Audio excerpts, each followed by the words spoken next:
Parliamentary Privilege Bill, committee stage and third reading.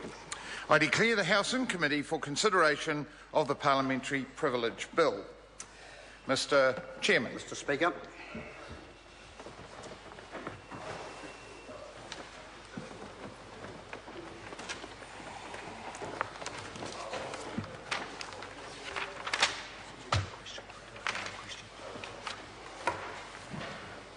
Yeah, shall I take a move as well? Hang on. Members, the House in committee for consideration of the Parliamentary Privilege Bill. Mr Chair, I move... The Honourable Christopher Finlinson. I move that the debate I seek leave. I seek leave... I seek leave that the debate on this bill be taken as one question. Leave is sought for that purpose. Is there any objection? There is no objection. The question there is that parts 1 and 2 and clauses 1 and 2 stand part. The Honourable Christopher Finlinson. Thank you for your aide-memoire. I greatly appreciate it. I just don't carry these arcane parliamentary formulae around in my head. Well, I apologise. Unlike Ms Street, I'm just a totally inadequate Member of Parliament. That would be the first and only time I admit that. Can I just... speaking of adequacy, I read my second reading speech the other day, and I think that probably covers the major structural changes that we have made to this bill, but there are just a couple of points that I thought should be read into the record.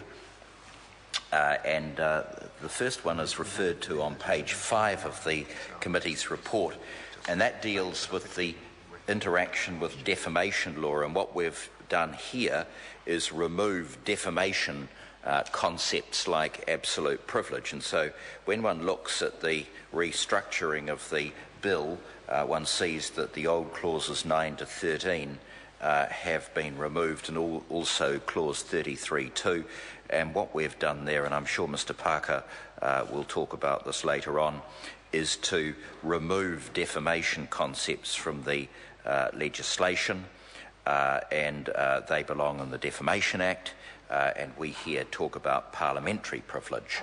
The second point is a definition which has been inserted in clause 4, and that is the word exercisable. We had quite an extended discussion on a number of occasions through this bill about whether or not there were some terms we could modernise. And one of the formulae referred to in section 242 of the Legislature Act 1908, which is going to be repealed by this legislation, is the phrase held, enjoyed and exercised.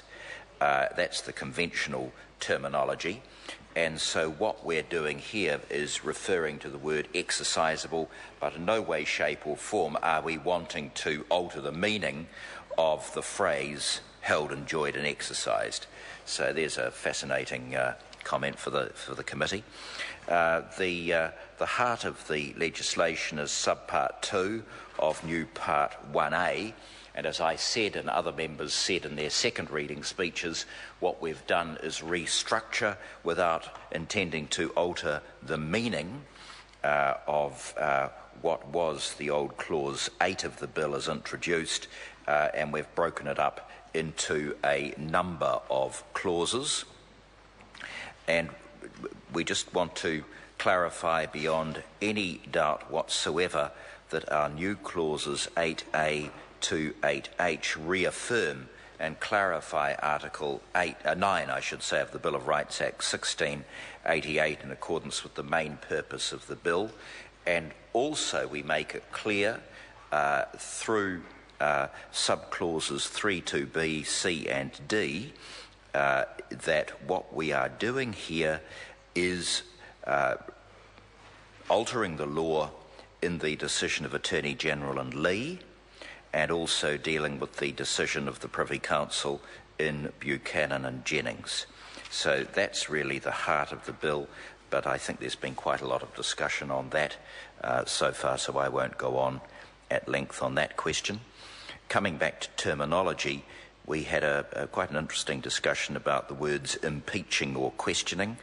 That great modernist, Dr. Kennedy Graham, didn't like the word impeach, and he said, surely to goodness we could come up with a term that's more 20th century than impeach.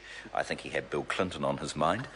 And so what we did was we had a very good look at it, but sadly we were unable to satisfy the legitimate demands of Dr. Graham, and so the word impeach is still there.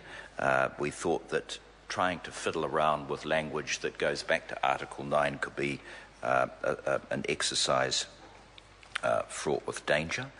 Then we had the definition of proceedings in Parliament, and all members should take a really good look at that definition to make sure that we have covered all the types of business that really relate to the everyday business of a member of Parliament.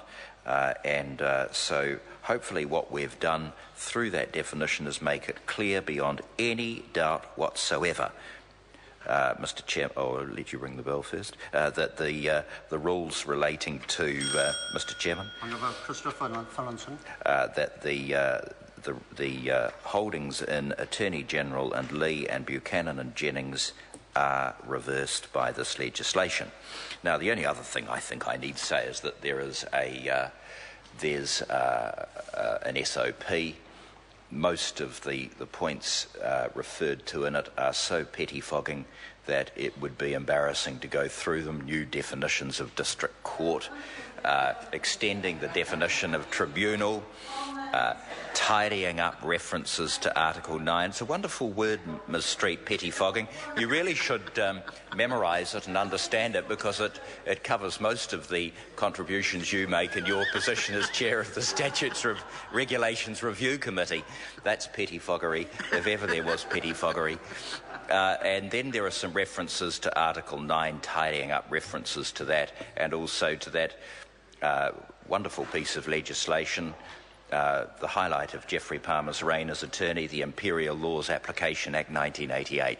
But I'm not going to go into that in any length. That's the sort of thing that probably would amuse and titillate Mr. Robertson, so I'll leave it to him. The Honourable David Parker. Mr. Chairman, thank you to the Attorney for his contribution then. For